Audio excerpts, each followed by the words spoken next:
Hi there, and welcome to part 2 of this 1-minute demo series to get you started with the SQL query module for Python. Here we go! This episode will introduce the where statement. We start with a simple query called sQuery. The simplest way to add a where statement is through the .where method. The most important parameters are the attribute and condition. The attribute is the field, and the condition is the value to search for in that field. Here are the resulting query and the corresponding table. Calling the .where method another time on the same query will just add another filter with the AND statement. Let's check out these results.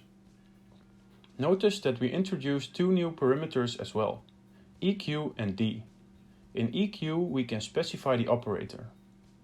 We can set D to true if we want to get all results that do not match the equation.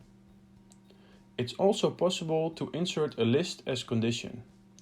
Before we do that, let's clear all previously added filters by setting clear to true. Using a list as argument for the condition parameter will result in two or more filters separated by the OR statement instead of AND.